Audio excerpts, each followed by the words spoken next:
पावसाळ्याचा सामना करण्यासाठी राज्यातल्या सर्व यंत्रणा सज्ज आहेत असं मुख्यमंत्री एकनाथ शिंदे यांनी म्हटलं आहे। सह्याद्री अतिथीगृहात आज मुख्यमंत्र्यांनी अधिकाऱ्यांसोबत मोसमी पाऊसपूर्व कामांचा आढावा घेतला। त्यानंतर ते प्रसार माध्यमांशी बोलत होते।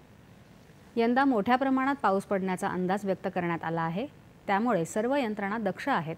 आपत्ती व्यवस्थापनासह जिल्हाधिकारी आणि सर्व विभागाच्या अधिकाऱ्यांशी आपण चर्चा केल्याचं मुख्यमंत्र्यांनी सांगितलं।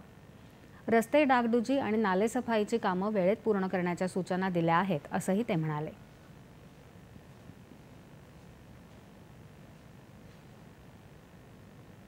राज्य व्यवस्थापन SDRF आहे, या सर्वांनी एक टीम म्हणून काम करावं आणि झिरो कॅज्युअल्टी मिशन म्हणजे जीवितहानी होऊ नये, मालमत्तेचे नुकसान होऊ नये यासाठी सर्व विभागाच्या सूचना, त्यांनी केलेली तयारी, याचा सर्व आढावा त्याच्यामध्ये घेण्यात आलेला आहे।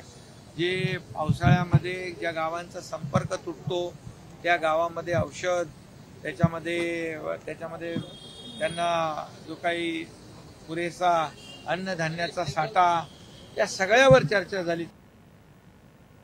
राज्य आपत्ती व्यवस्थापनाच्या चमूंची संख्या वाढवणं, स्थानिक तरुणांना आपत्ती व्यवस्थापन प्रशिक्षण देणं अशा सूचनाही मुख्यमंत्र्यांनी दिल्या।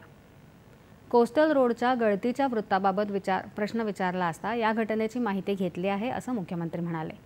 याबाबत तात्पुरत्या उपाययोजना न करता कायमस्वरूपी उपाययोजना करण्याच्या सूचना दिल्याचंही मुख्यमंत्र्यांनी सांगितलं।